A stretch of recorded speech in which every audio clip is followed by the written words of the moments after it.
Yo, what's shaking, everybody? Welcome back to another edition of the Orange Bloods Texas Football Channel. I'm Geoff Ketchum. That's Anwar Richardson, live in location.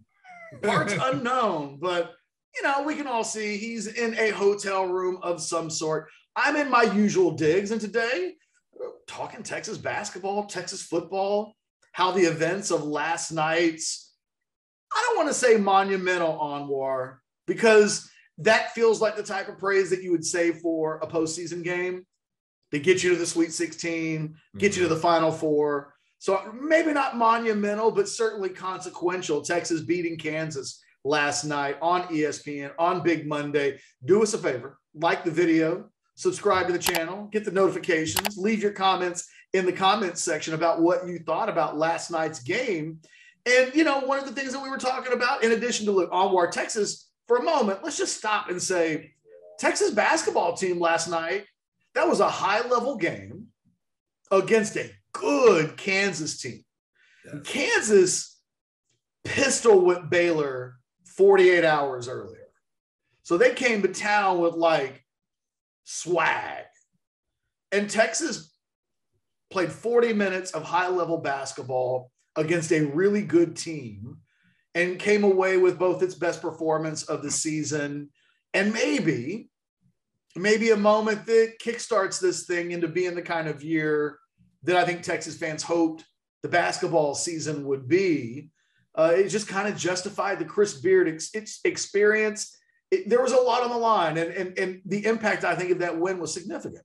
Yeah, it was huge, Ketch, because a couple of things, last week, there's a big game versus Tech. I mean, you think of what that buildup was versus Texas Tech, Chris Beard going back to Lubbock, and all the hostility that entire game involved. You talk about Tech fans who were camping out for a couple of days. We saw, a tweet that showed that they needed a police escort to the shoot around that morning, right? So it was something like people saying like they had never seen before.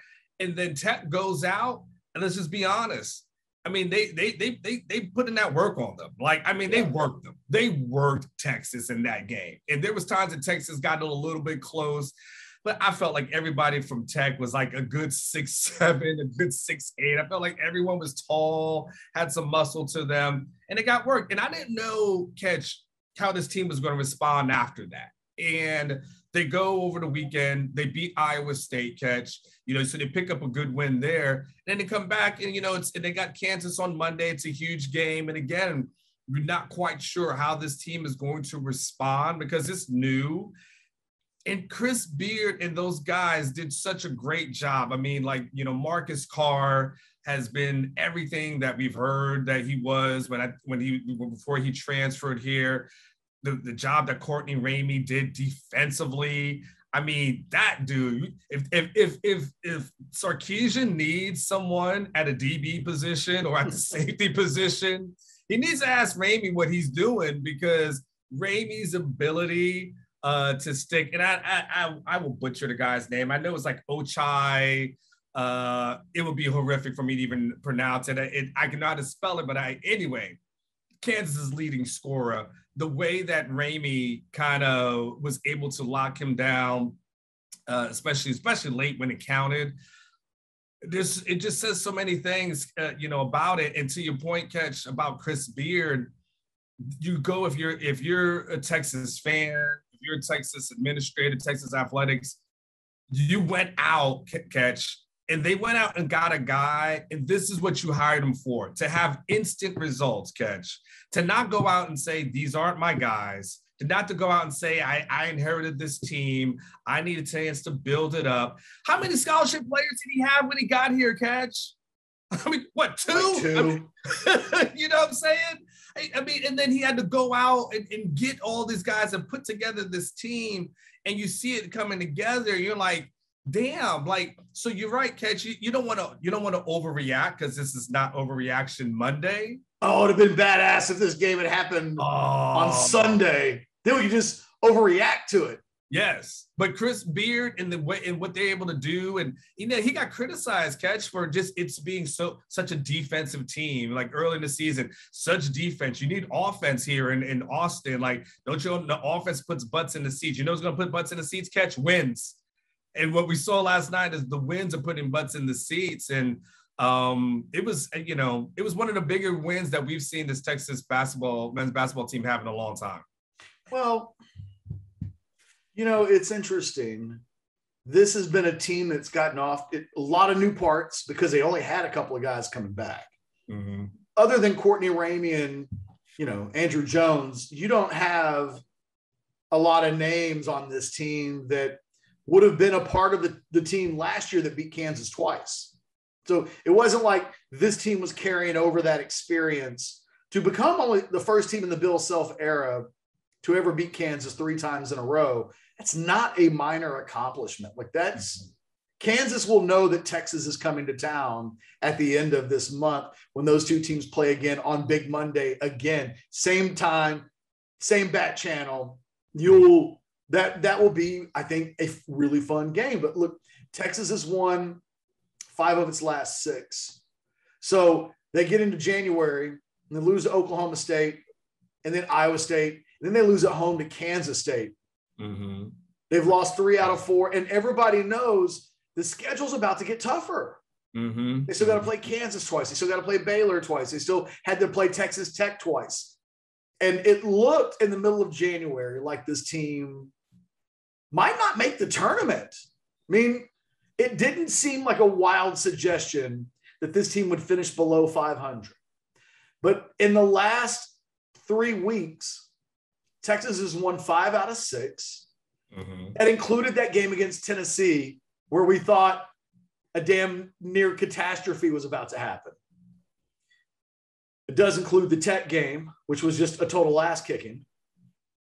But the Iowa State game on Saturday was a moment where it was like, hey, for 20 minutes, that team played really good basketball. And then I thought it played really good basketball for 40 minutes against a really good team that actually played really well last night. So suddenly the thought, and look, we still have a lot of time left before the tournament, almost a month. So this team could go on a losing. The Big 12 as a basketball league is hard. They're on the road at Baylor on Saturday. Like, it doesn't stop being hard. But at the moment, this looks like a Texas team that's starting to get better, starting to take off, starting to become a better team from February to March than the other way around. Because for the last decade, this is a Texas basketball team that starts off well every year, it seems like. Gets into January and you start saying things like, here we go. Mm. And then there's a massive collapse that ends in the tournament. And suddenly Texas is being defined by not winning in March. And look, they can run the table the rest of the season. You lose even your first game in the tournament, and everybody will describe this year as a disappointment. That being said, Chris Beard is showing us why they hired him. He's a really good coach. And I watched them execute late in the game last night, Anwar, that told me they're well coached. Kansas didn't even get up a 3-point shot at the end of the game.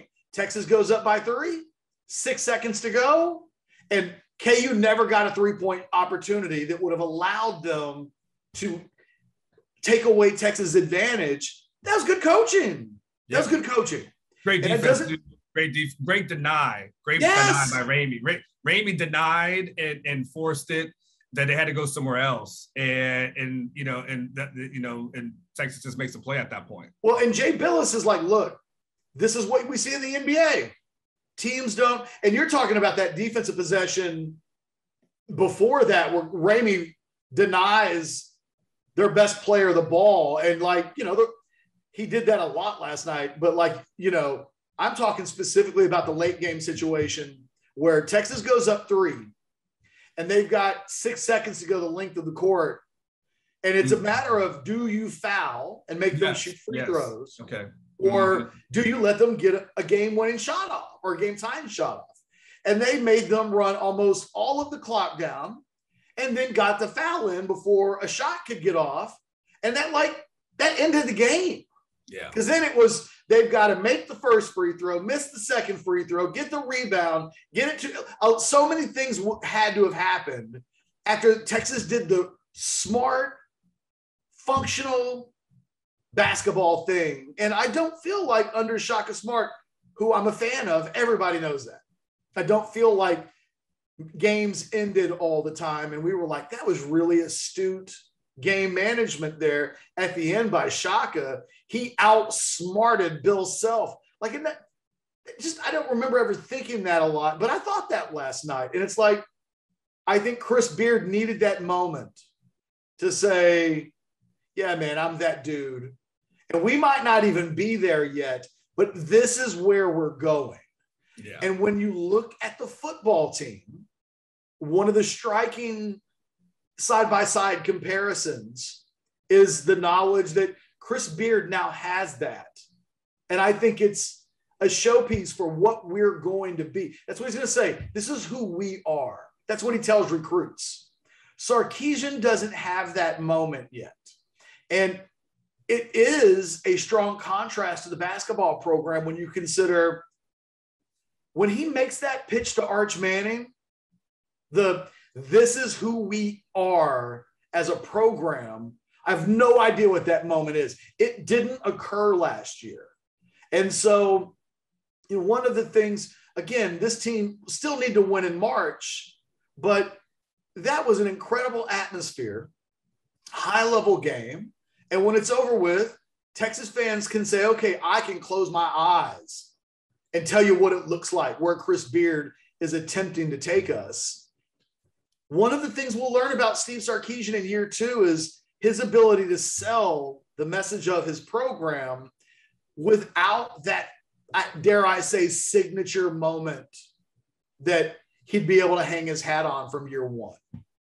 Yeah, I mean, there's a difference. Like when you hire guys, and it's kind of what I was talking about earlier, when you hire someone who you consider to be elite, this is what you expect. This is what you expect in year 1, and you're starting to see that with Chris Beard. And again, to your point, there's some season left, but you saw a signature moment, you saw a signature win. Catch, when we go to the football season and we say, okay, well, what was the biggest win from the past football season?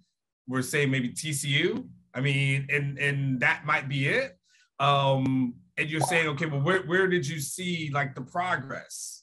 Where did you see the guys coming together? Where did you see like anything that made you believe like, okay, this thing is going to get better? You didn't see it during a 6-game losing streak. You didn't necessarily see it when you had double-digit leads heading into the fourth quarter, 3 straight games, and then you lose those games. You didn't see it probably to start off the season where you can fairly question what was the white quarterback named to even start the season. There was a lot of question marks, and you started, you start saying, okay, is this elite or not? Because it doesn't look like elite, and 5-7 is clearly not elite. And so it's a weird thing. It's a kind of that stark contrast. Catch, it almost reminds me of when I first got here, 2 coaches were hired at the same time, Charlie Strong, Shaka Smart. And what the interesting part about them is that neither one really took off. So it was almost like parallel universes to a certain degree, where the football team really wasn't doing much, the basketball team really wasn't doing much. It was kind of it was what it was, right? And now here we are a few years later, same thing. You have 2 coaches at the 2 biggest sports at your program that are hired around the same time, right? Or at least headed for same seasons. You have Steve Sarkisian, and then of course you have Chris Beard.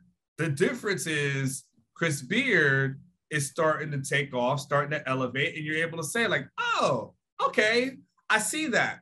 And now we're still saying, okay, well, what's going on with the football program? Because ultimately, that's what University of Texas will be defined by. Everything Chris Beard does is great, is phenomenal, and we all think he's a phenomenal coach as well.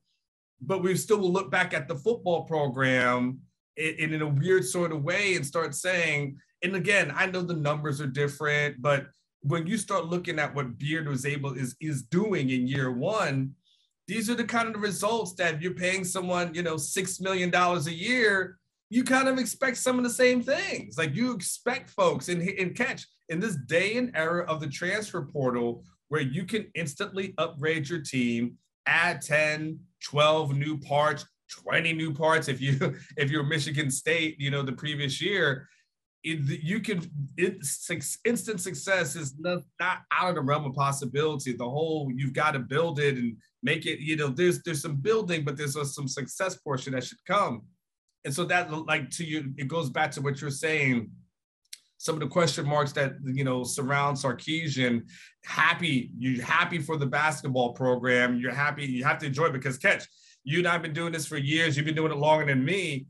For the longest time, it's kind of been skipping over basketball season and getting to baseball season, right? That's kind of like has been like the happy moment, like spring football, baseball, but just every Texas fan's been like, I just can't wait for baseball season to get started because you're going to have some success there.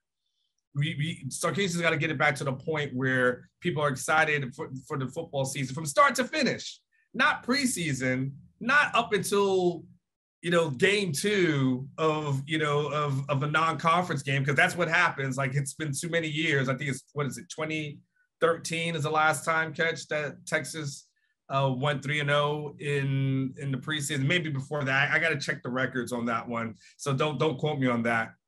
But to your point, Catch, everything you're saying is absolutely true.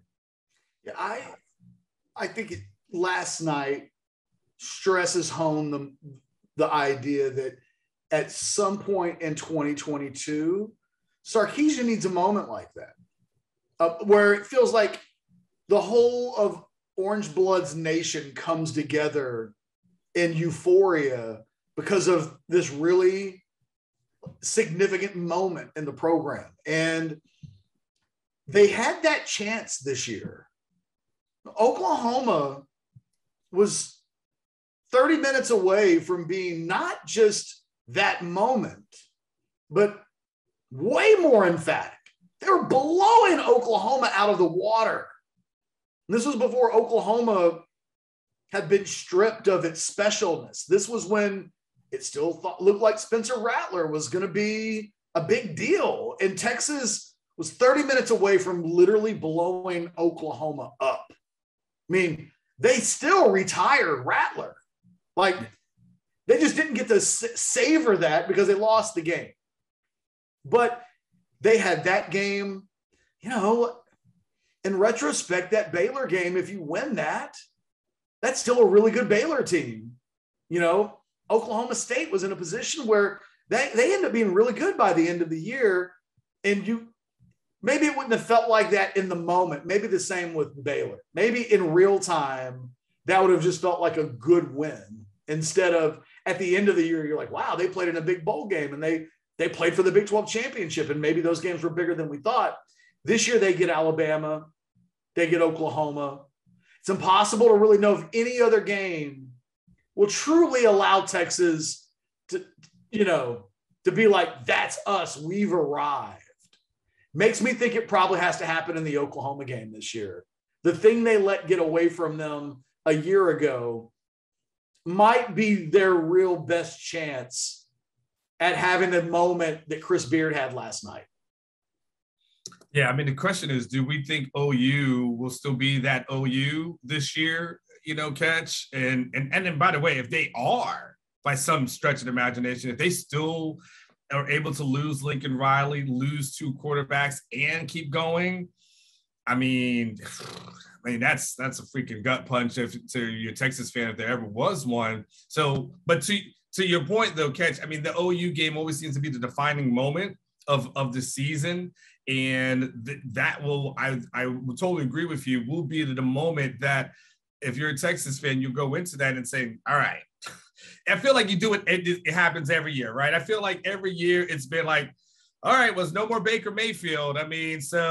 We'll just see what this Kyler Murray guy has. And, this got to be the year because Kyler Murray, he didn't really do much at A&M and ... Hey, man, I said that. So, look. No, and then it followed that. And Jalen Hurts was after that. It's like, well, Jalen Hurts got benched at Alabama. I mean, we'll see what Jalen Hurts is. But if there is a year to do it, it would be this year. And then it was, well, Sam Ehlinger is a senior, Spencer Rattler is a freshman. I mean, if there ever was a year to upset Oklahoma and dethrone them, it would be that one. And then it kept going to this one. And you're like, well, damn, Spencer really isn't all that great. And remember, Spencer kind of struggled in some of those games before and clearly he got benched. You're like, they're just going to throw in Caleb Williams. He's a freshman. Now is the time. And it's like, shit.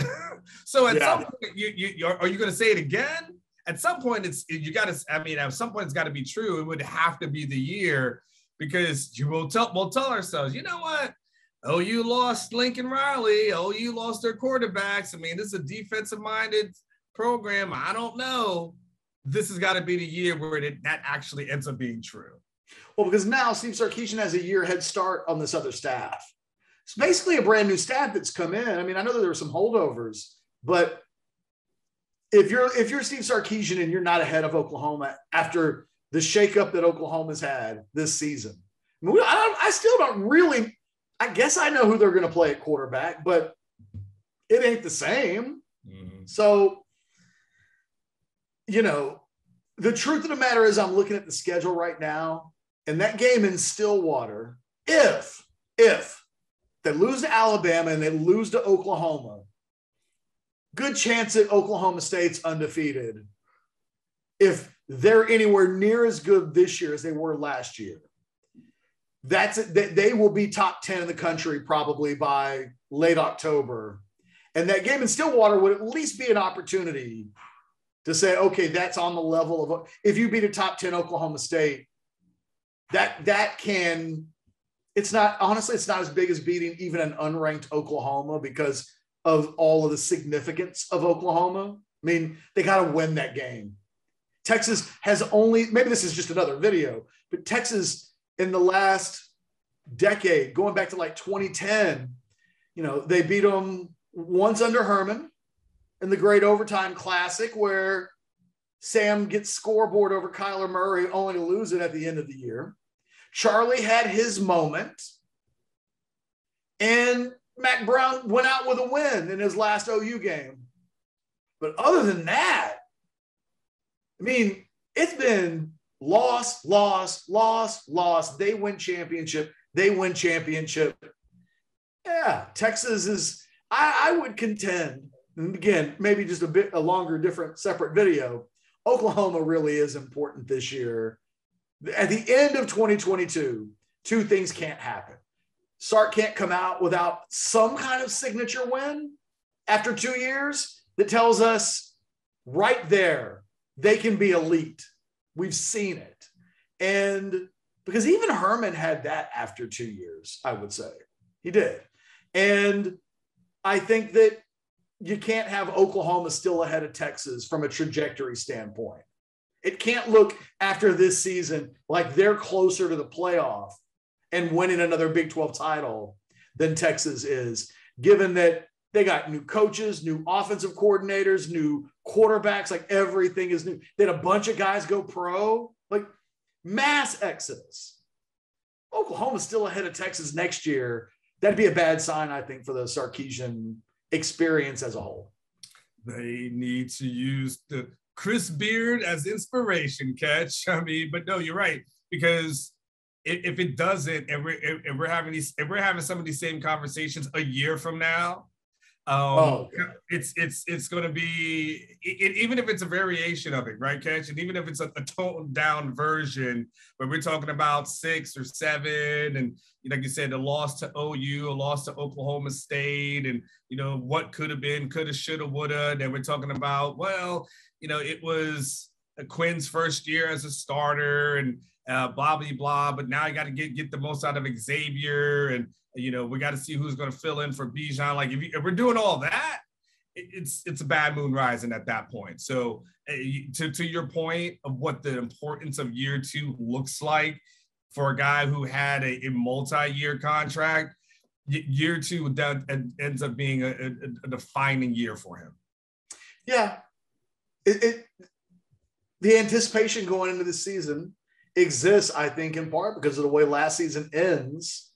It makes the stakes in a lot of games this year really high. I don't even know if Oklahoma's any good next year, but the stakes of that game, I think for Sarkisian in Texas, are really high. Look, a lot of conversations for a lot of future days.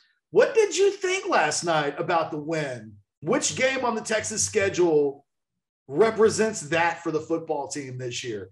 What's Kansas at home? If you win that, here we go. Is it just Oklahoma? Have I misread the room? Could UTSA be that at home? I don't know. Like, I don't think so, but I'll listen to an argument that if they're ranked, I don't know, sell it to me if you could truly believe that. But for Anwar and myself, we got things to do, other things to check on Orange Bloods. Make sure you go check out orangebloods.com, by the way. Subscribe to the website. Get all of our information and not just the video. We don't have a Patreon page. We have Orange Bloods. So we don't want you to just give us money. We want you to sign up for the website and read our columns and all the work and check out the best message board on the planet. And if you're like, what's a message board in 2022? Go check it out. It's my little secret gift to you. You can come back to me later and you don't have to say thank you. You can just say, I'm a subscriber to Orange Bloods. And you're right. You didn't say it, but you're right. Wow. That's what I'm saying. The message board is kind of where it's at. We're a bunch of lunatics and you don't even have to post. You can just let us be your circus. Just something to think about. You got all kinds of people, not just me and Anwar doing videos. You should see what the circus really looks like on the Unfree show. Look, for myself and Anwar Richardson, thanks for watching. We'll do this again tomorrow. We'll have the modcast on Thursday. Subscribe to the channel, like the video, comments in the comments section. We'll talk to you later. Bye.